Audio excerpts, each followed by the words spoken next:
தீபாவளிக்கு மைசூர் பாக்கு எப்படி செய்யறதுன்னு பார்க்கலாம் வாங்க. மைசூர் பாக்கு செய்ய தேவையான பொருட்கள்: 1 கப் கடலை மாவு, 1½ கப் ஜீனி, 1 கப் நெய்யும் 1 கப் கடலை எண்ணெயும் ரெண்டும் சேர்ந்து எடுத்துக்கணும். 2 கப்பு வேணும். அந்த சர்க்கரை முழுகிற அளவுக்கு தண்ணி வேணும். நீங்க எந்த கப்புல வேணாலும் அளந்துக்கலாம். இந்த அடுப்புல 1 கப் கடலை எண்ணெயும் 1 கப் நெய்யும் சேர்த்து சூடு பண்ணியிருக்கோம். லோ ஃப்ளேம்ல அடுப்பு வச்சிருக்கேன். இப்போ இந்த பக்கம் அடுப்புல நம்ம எடுத்து வச்ச 1½ கப் சர்க்கரையை போட்டு அது முழுகிற அளவுக்கு தண்ணி விடுவோம். இந்த சர்க்கரையை ஒரு கம்பி பாகு பதத்துக்கு கொண்டு வர போறோம். நம்ம எந்த பிளேட்ல மைசூர் பாக்கு கிளறி கொட்ட போறோமோ அதுல நெய் தடவி ரெடியா எடுத்து வச்சுக்கோங்க. பாருங்க, ஒரு கம்பி பாகு பதம் வந்த உடனே இந்த மாவு எடுத்து அதுல கொஞ்சம் கொஞ்சமா கொட்டி கிளறிக்கிட்டே இருக்கு. கொஞ்சம் கலர்னதுக்கு அப்புறம் மீதி இருக்கிற மாவையும் அதுல கொட்டிடலாம். இப்ப கைவிடாம கிளறிக்கிட்டே இருக்கணும். சின்ன சின்ன கட்டிகள் அதுல தெரியும். அதையும் சேர்த்து இப்படி செஞ்சுக்கிட்டே வந்து அந்த சூடான எண்ணெய் ஊற்றும் போது அந்த சின்ன கட்டிகள் எல்லாம் தானா அதுல கரைஞ்சு போயிடும். அதுக்காக பயப்பட வேண்டாம். இப்போ இந்த ஸ்டேஜ்ல அந்த பக்கத்துல கொதிச்சுட்டு இருக்குல்ல எண்ணெயும் நெய்யும், இதை இப்ப ஊற்றணும். ஊற்றும் போது நுரைச்சி வரணும். நேரம் கழிச்சு அதை மறுபடியும் இன்னொரு தடவை ஊற்றணும்.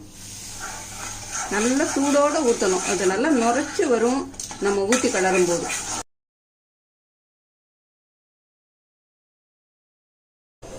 நல்லா பொங்கி வரும். அந்த எண்ணெய் ஊத்த ஊத்த பொங்கி வரும். வானலியில ஒட்டாம திரண்டு வரும். அதுதான் எடுத்து கொட்ட வேண்டிய பதம். பாருங்க, நல்லா பொங்கி வருது பாருங்க மேல. இப்ப எடுத்து கொட்டிடுவோம்.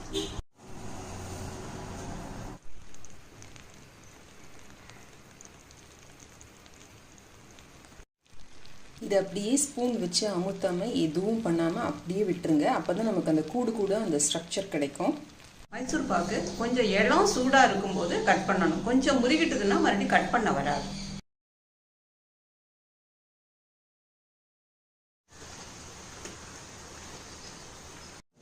இப்போ நம்மளோட மைசூர் பாக்கு நல்லா செட் ஆயிடுச்சு.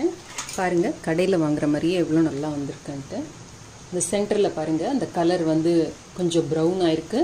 ஓரத்துலலாம் நல்ல எல்லோ கலராக இருக்கு பாருங்க.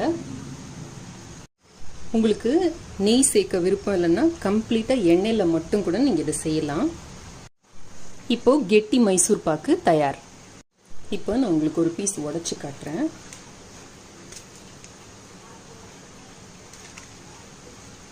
லட்டுக்கு நீங்க சொன்னீங்கல்லம்மா, அந்த மாதிரி பிகினர்ஸ் வந்து மைசூர் பாக்கு கிளற ஆரம்பிக்கிறப்ப என்னெல்லாம் தப்பு வர வாய்ப்பு இருக்கு, அதை எப்படி ரெக்டிஃபை பண்றது, அதையும் சொல்லுங்களேன்.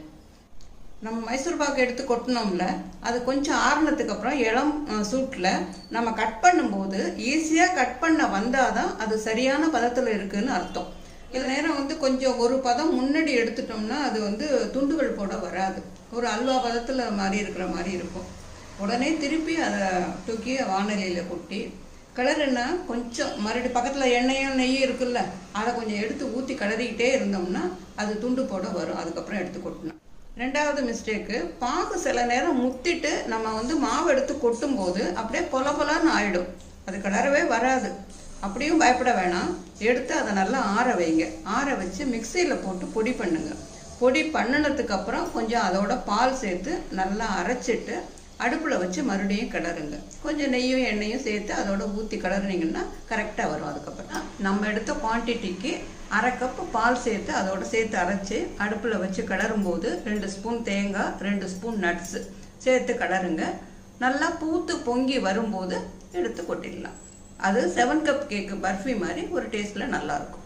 உங்களுக்கு அதை அடுப்பில் வச்சு கிளறி செய்யறதுக்கெல்லாம் நேரம் இல்லை, முடியல அப்படின்னா அதை பொடி பண்ணி வச்சுருக்கீங்கல்ல, அதோட கொஞ்சம் பொட்டுக்கடலை, கொஞ்சம் வறுத்த தேங்காய் ரெண்டுத்தையும் சேர்த்து பொடி பண்ணி வச்சுக்கிட்டு சோமாசு பண்ணி அதுக்குள்ளே இதை உள்ளே வச்சு சோமாசு பண்ணுறதுக்கு நல்லாயிருக்கும். எப்படி பண்ணினாலும் அது வேஸ்ட்டாக போகாது. அதனால பயப்படாமல் செய்து பாருங்கள். எல்லாரும் இந்த தீபாவளிக்கு மைசூர் பாக்கு செய்து பாருங்கள். ரொம்ப ஈஸியான ஸ்வீட்டு தான். பயப்படாமல் செய்யுங்க. ஹாப்பி தீபாவளி.